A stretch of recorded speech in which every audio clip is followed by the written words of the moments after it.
Hi, I'm Dr. Susanna Bazzoni, and today we're going to talk about trees. Yes, trees. Think of the coolest tree you've ever seen. They're so magnificent. I just watched this YouTube video on El Árbol del Tule in Oaxaca, Mexico. No kidding. Go look this thing up. It's like a 2-minute YouTube video on it, and it's spectacular. It's like the whitest tree, and it has alligator in it. It's got a lion in it. It's got these amazing shapes that look like the abominable snowman. It's so magnificent. Or maybe you've seen General Sherman, the giant sequoia in Northern California. Or maybe you've seen, kind of going along Monterey, the lone cypress tree on those rocky terrains just all by itself. Or maybe there's a different famous tree or not famous tree that you have enjoyed and relish. And then you think back to that excitement, kind of back in kindergarten when we learned about trees. And, they're not only beautiful and something you can climb, perhaps, but they're also home to amazing animals like our birds and squirrels. And they provide shade on a hot day, and we can all so relish that. And of course, they clean the air. Right? In fact, I was just reading the other day because I was looking at this, there's all these cool, buy our product and we'll plant a tree, and I think that's fantastic. But what is the difference with one tree? Well, I saw one stat that said if you plant just one tree can provide oxygen for up to 4 people for a whole day. Or after a year, a mature tree will absorb up to 48 pounds of carbon dioxide and clear or reduce air pollution. And of course, we know that not only do they clean the air, but they improve soil erosion. And we've had a lot of that around where I live, and it's really scary. Landslides, they're really scary. They can destroy things, I promise. And so the importance of recognizing that we shouldn't cut so many trees down is really important. So maybe this talk is really just devoted to plant a tree, but maybe we should think of why are we cutting them down? What's the primary causes of cutting down trees or deforestation? Well, the primary source of deforestation globally is the beef industry. Ooh, yeah, 41%. 41% of deforestation is for pastures for the cattle. And the second highest are oil seeds like soy and palm oils. But the vast majority of those go for animal crops or animal feed.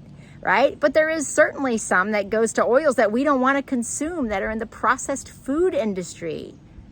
Oh, yeah. And you say, well, soy, but hey, wait a second. Yeah, well, 7%, only 7% of that industry is going to things like tempeh, tofu, edamame, these healing whole soy, minimally processed soy products that we know help reduce chronic diseases. And we've got a huge brunt of it going to feed animals that probably, if they were asked, wouldn't prefer to eat that, right?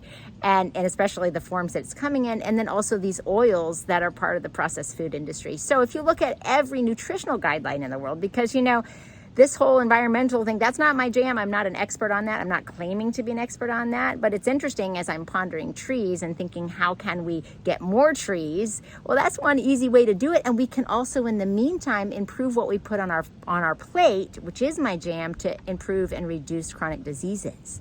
Because what we see is that if we eat more plants, especially more whole plants, nobody's saying to eat processed plants. That's in the health world, right? We reduce processed foods and we reduce red meat. Those are basically a great summary or a great start to achieve the nutritional guidelines that fight the chronic diseases that are driving $4.1 trillion annual healthcare costs in this country. And that's only going up, right? Until we address the root drivers of what's causing those things. And we have so much data to show that the more plant strong, that's Healthy Plant Diet Index, HPDI, right? The Healthier Plant Diet Index has been shown multiple times in multiple studies and throughout, such that it is our recommendation to eat more health-promoting plant foods because of the reduction in all-cause mortality, death from anything, the reduction in cardiovascular death, the number one cause of death, the reduction in cancer, the reduction in all of those chronic diseases. So we have power. I'm so excited because we could choose to put something on our plate that both helps our own health, but also addresses the major causes of deforestation throughout the world. And we could help support our trees in the process and maybe even the planet if that's your jam. But either way, this is only good things can happen from this. Maybe you choose just one meal a day that's plant-based. Maybe you go all the way, but the more whole plants, the less processed food, the less red meat and animal products that you consume, dairy included, the better off we'll all be. So I hope this is something achievable. Plant a tree, eat more plants, and have a wonderful day. Thank you so much for your time.